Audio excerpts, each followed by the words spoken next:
Trichy hotel breeze ரெசிடென்சியில் மே 25 நடைபெறும் நீர் மேலாண்மை கருத்தரங்கிற்கு ரொட்டேரியன் டாக்டர் கே சீனிவாசன் அழைக்கிறார். இந்திய அமெரிக்க வெளியுறவு அமைச்சர்கள் கூட்டாக பேட்டி அளித்திருக்கிறார்கள்.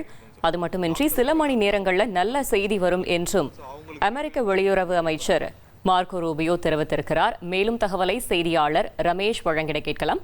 ரமேஷ் வணக்கம், முழு தகவலையும் சொல்லுங்க. அதாவது ஈரானுடனான போர் விவகாரத்தில் அடுத்த சில மணி நேரங்களில் உலகிற்கு நல்ல செய்தி கிடைக்கலாம்.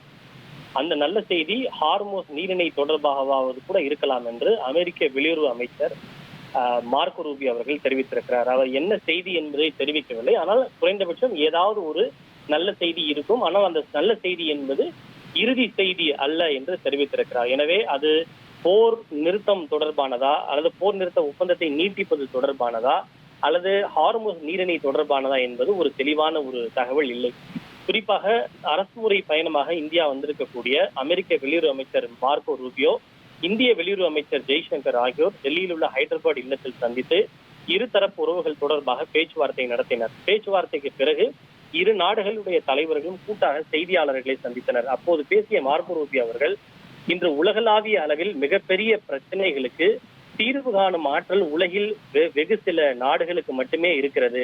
குறிப்பாக புத்திசார் விவகாரங்களில் செல்வாக்கு செலுத்தும் வகையிலான பொருளாதார மற்றும் ராஜதந்திர வல்லமை ஒரு சில நாடுகளுக்கு மட்டுமே இருக்கிறது. அப்படிப்பட்ட செல்வாக்கு மிகுந்த நாடுகளில் ஒன்றாக இந்தியாவும் இருக்கிறது என்று இந்தியாவிற்கு அவர் பாராட்டு தெரிவித்திருக்கிறார். இந்தியா மற்றும் அமெரிக்கா இடையிலான உறவு என்பது பிராந்திய விவகாரங்களுக்கு மட்டுமல்ல, பிராந்திய விவகாரத்தை தாண்டி அனைத்து முக்கிய பிரச்சனைகள் குறித்தும் தாங்கள் அடிக்கடி விவாதித்து வருவதாகவும் அவர் குறிப்பிட்டிருக்கிறார்.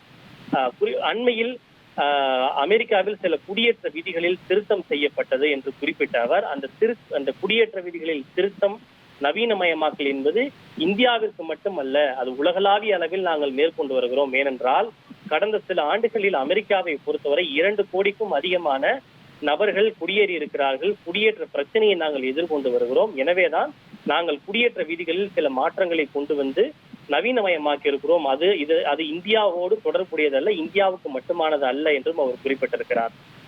ஈரான் அணு ஆயுதத்தை வைத்திருப்பதை ஒருபோதும் தாங்கள் அனுமதிக்க முடியாது என்று குறிப்பிட்டுள்ள அவர், இந்த விவகாரத்தை பொறுத்தவரை தொடர்ந்து நாங்கள் பேச்சுவார்த்தை நடத்தி வருவதாகவும், பேச்சுவார்த்தையில் ஒரு குறிப்பிடத்தக்க நல்ல முன்னேற்றங்கள் ஏற்பட்டிருப்பதாகவும் அவர் குறிப்பிட்டிருக்கிறார். அடுத்த சில மணி நேரங்களில் உலகிற்கு நல்ல செய்தி கிடைக்கலாம். குறைந்தபட்சம் ஹார்மோஸ் நீரிணை தொடர்பாகவாவது அது இருக்கலாம். அது இறுதி செய்தியா அல்ல என்றும் அவர் தற்போது திட்டவட்டமாக தெரிவித்திருக்கிறார். தகவல்களுக்கு நன்றி ரமேஷ்குமார். திருச்சி ஹோட்டல் பிரீஸ் ரெசிடென்சியில் மே 25 நடைபெறும் நீர் மேலாண்மை கருத்தரங்கிற்கு ரொட்டேரியன் டாக்டர் கே சீனிவாசன் அழைக்கிறார்.